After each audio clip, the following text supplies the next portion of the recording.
Hello everyone. तो कैसे आप सभी लोग नेविगेट इंस्टीट्यूट के ऑनलाइन प्लेटफॉर्म पर आप सभी का स्वागत है। तो आपको बता दूं कि Madhya Pradesh urban development company limited के द्वारा जॉब नोटिफिकेशन यहां पे निकाला गया है।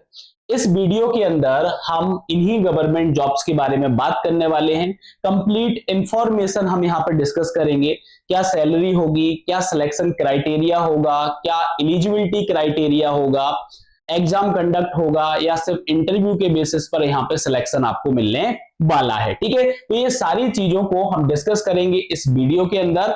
आप लास्ट तक जरूर देखिएगा। ठीक है, तो Madhya Pradesh urban development company के द्वारा आपका ये नोटिफिकेशन जारी किया गया है। सबसे पहले हम पदों की बात करें तो यहाँ पे दो प्रकार के पद निकाले गए हैं। दो प्रकार के पद मतलब एक तो प्रतिनियुक्ति हेतु आपका निकला हुआ है और एक आपका निकला हुआ है संविदा हेतु। ठीक है, अब देखो प्रतिनियुक्ति पर अलग अनुभव आपसे यहाँ पे मांगा है और संविदा हेतु अलग अनुभव यहां पर मांगा है। जैसे अगर मैं पद की बात करूं तो अर्बन गवर्नेंस ऑफिसर का एक पद है, किसी भी विषय में स्नातक हो या फिर आपके पास मतलब मास्टर्स की डिग्री आपके पास हो। ठीक है, ये वांछनीय है, डिजायरेबल है। होगी तो आपको प्रेफरेंस मिलेगा, नहीं होगी तो ठीक है। ठीक है, अब अगर मध्य प्रदेश शासन के अंदर प्रशासनिक सेवा में और प्रशासनिक सेवा में भी उप जिला अध्यक्ष मुख्य नगर पालिका अधिकारी की श्रेणी खा जिनमें 5 वर्ष का आपका अनुभव अगर है तो आप अप्लाई कर सकते हैं प्रतिनियुक्ति में।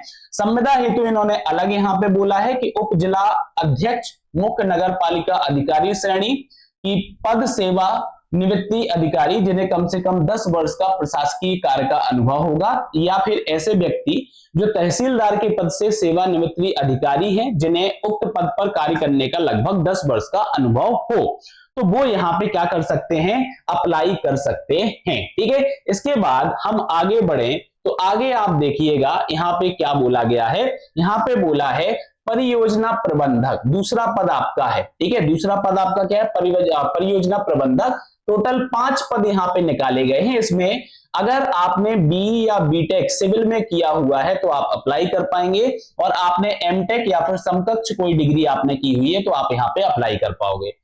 प्रतिनियुक्ति के लिए इन्होंने क्या बोला, मध्य प्रदेश शासन के विभिन्न विभागों में अगर आपने अधीक्षण यंत्री के रूप में कार्य किया है, 5 वर्ष या उससे अधिक समय से कार्यरत आप एज आ कार्यपालन यंत्री हैं तो आप अप्लाई कर सकते हैं। भारत सरकार के विभिन्न विभागों में निगम, मंडल, अर्धशासकीय में अधीक्षण यंत्री के पद पर कार्यरत हैं, या फिर 5 वर्ष से अधिक समय तक आपने कार्यपालन यंत्री के पद पर कार्यरत आप रहे, तो ये आपका प्रतिनियुक्ति के लिए हो गया। संविदा की बात करें तो संविदा में बोला मध्य प्रदेश शासन के विभिन्न विभागों में निगम हो गया, मंडल हो गया, अर्थशासकीय संस्थाएं आपकी हो गई, और 5 वर्ष का अगर आप 5 वर्ष से अधिक का समय आपने व्यतीत किया है एज आ कार्यपालन यंत्री और यंत्री के पद से आप सेवानिवृत्त हैं तो आप जो है अप्लाई कर सकते हैं। अथवा यहाँ पे बोला है आपका कि अधीक्षण यंत्री पर, संविदा पर, विभिन्न संस्थाओं में संविदा पर अगर अधीक्षण यंत्री के रूप में आप कार्यरत हैं,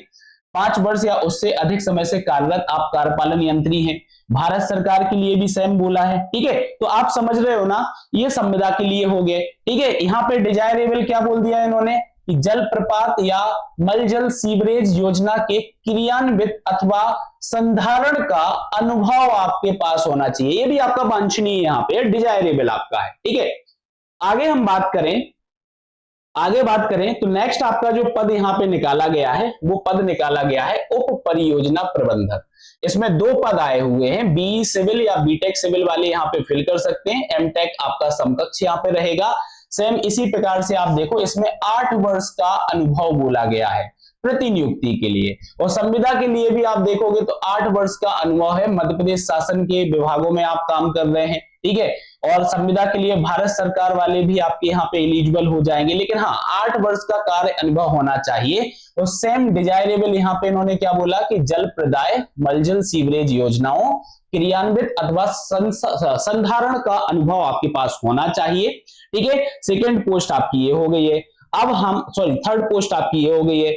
4th पोस्ट पर हम आए तो परियोजना अधिकारी है। परियोजना अधिकारी में 2 पद आपके आए हुए हैं, बी सिविल और बीटेक सिविल, एमटेक समकक्ष आपका हो गया। मध्य प्रदेश शासन के विभागों में ठीक है, अगर आप एज अ कार पालन यंत्री 10 वर्ष से काम कर रहे हैं और उससे अधिक आपका समय हो गया है जल प्रदाय योजनाओं में, तो आप प्रतिनियुक्ति के लिए अप्लाई कर सकते हैं।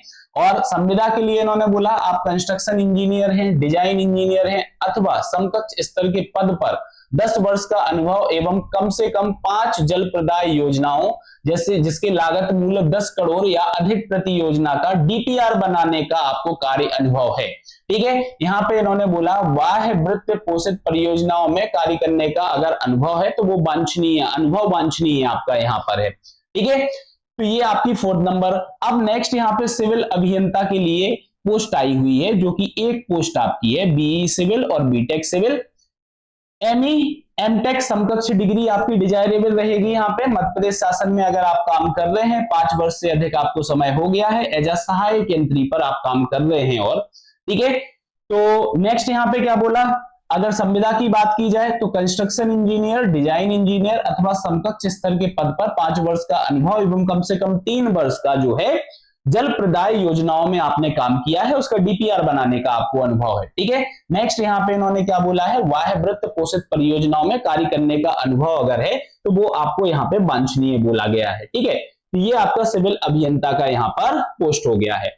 आगे हम बढ़े तो आगे आप देखोगे कार्यालय प्रबंधक का पद यहाँ पर आया है, इसमें कोई भी अप्लाई कर सकता है, स्नातक या समकक्ष आपका रहेगा।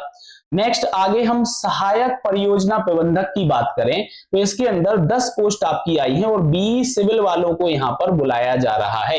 इक्विवेलेंट अगर आपने एमई या एमटेक किया हुआ है। प्रतिनियुक्ति में इन्होंने क्या बोला कि मध्य प्रदेश शासन के विभिन्न विभागों में अगर आपने न्यूनतम 3 वर्ष एज अ सहायक यंत्री कार्यरत हैं, 3 वर्ष का अनुभव आपको हो गया है, तो आप प्रतिनियुक्ति के लिए अप्लाई कर सकते हैं। या फिर मध्य प्रदेश के विभिन्न विभागों में कम से कम 5 वर्ष का अनुभव कौन रखे हुए हैं, उपयंत्री। अगर एज अ उपयंत्री सिविल की बात की जाए तो ये 5 वर्ष का अनुभव होगा, तो संविदा हेतु आप अप्लाई कर सकते हैं। यहां पे क्या बोला, बाह्य वित्त पोषित परियोजनाओं में कार्य करने का जो अनुभव रखेंगे आवेदक, उनको वरीयता यहां पर दी जाएगी। क्या दी जाएगी, वरीयता यहां पर दी जाएगी, मतलब उनको प्रेफरेंस यहां पर दे दिया जाएगा। ठीक है, आगे बात करें तो MIS ऑफिसर की पोस्ट जो है, इसमें एक पोस्ट है बीटेक या MCA यहां पर रिक्वायर्ड है। ठीक है, अब यहां पे ये नहीं बोला सिविल से है, मैकेनिकल से, कंप्यूटर से, बस बीटेक और MCA इन्होंने बोला है। ME एमटेक या समकक्ष आपने कोई डिग्री यहाँ पे की हुई है। संविदा के लिए यहाँ पर आया, इसमें कोई भी प्रतिनियुक्ति नहीं है। कम से कम 5 वर्ष का IT तथा MS ऑफिस में कार्य करने में दक्षता होनी चाहिए। MIS रिपोर्ट तैयार कैसे होती है, डैशबोर्ड एवं डेटा एनालिटिक्स हो गया आपका, पाइथन हो गया, आधुनिक डैशबोर्ड टेक्नोलॉजी आपकी हो गई, डेटा विश्लेषण हो गया है, फिर उसके बाद website and sound communication and documentation skills आपके पास होगी। ठीक है, तो ये रिक्वायरमेंट है, ये अनुभव आपसे मांगा गया है। क्या मांगा गया है, अनुभव आपसे मांगा गया है। और भी यहाँ पे है जैसे depth knowledge of e tendering, GIS based monitoring system आपको होना चाहिए। ठीक है, तो ये GIS यहाँ पे एक शब्द आया है। मैं आपको एक और चीज यहाँ पे बता दूं, देखो अगर आप अभी सब इंजीनियर की वैकेंसी आपकी आने वाली है, क्या आने वाली है, सब इंजीनियर की वैकेंसी आपकी आने वाली है, तो फिर से आपको अगर याद होगा तो लास्ट टाइम भी क्या हुआ था, आपका एक डिपार्टमेंट है TNCP, ठीक है, TNCP डिपार्टमेंट है, तो फिर से इस TNCP डिपार्टमेंट के अंदर वैकेंसी आएंगी और आपसे GIS का सर्टिफिकेशन मांगा जाएगा। अगर ये सर्टिफिकेशन आपके पास होगा तो ही आप इस डिपार्टमेंट को अप्लाई कर पाओगे। ठीक है, लास्ट टाइम सभी बच्चों की वेटिंग जो थी वो क्लियर हो गई थी, क्योंकि बच्चों के पास GIS का सर्टिफिकेट नहीं था। तो आप जो है GIS बहुत इंपॉर्टेंट हो गया है। ठीक है, तो आप लोग GIS जरूर कर लीजिएगा। ठीक है, GIS आप जरूर कर लीजिएगा। चलिए आगे बढ़ते हैं, आगे बढ़ते हैं।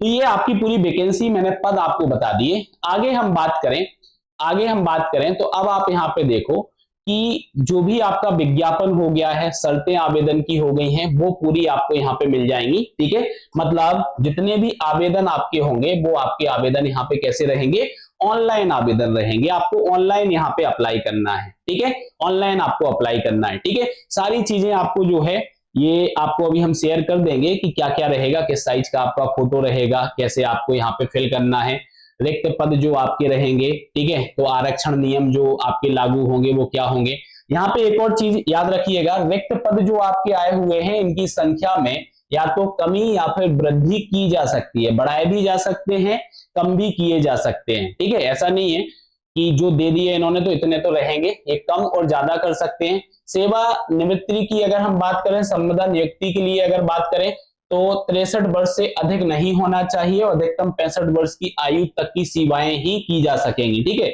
इसके बाद या नहीं है, मतलब आप सोचो कि 65 वर्ष के बाद भी आप कर लो तो आप नहीं कर पाओगे। ठीक है, जो भी डॉक्यूमेंटेशन ने मांगे हैं सारे डॉक्यूमेंटेशन की बात की है कि न्यूनतम अनुभव संबंधी प्रमाण पत्र, योजनाएं, परियोजनाएं, किस पद पर आप काम कर रहे हो, सारी चीजें आपको यहाँ पे क्या करनी पड़ेंगी, अपलोड आपको करनी पड़ेंगी। ठीक है, इंपोर्टेंट पॉइंट में आपको बता दूं कि आवेदन जो आपके रहेंगे वो आवेदन आप वेबसाइट के माध्यम से करोगे और 3/7/2026 तक आप अप्लाई यहां पर कर सकते हो 5 बजे तक। ठीक है, आपको अपलोड करना है आपके डॉक्यूमेंट। ठीक है, अगर आवेदन जो वेबसाइट के माध्यम से आपके दिए जाएंगे सिर्फ उन्हीं को क्या किया जाएगा, स्वीकार किया जाएगा।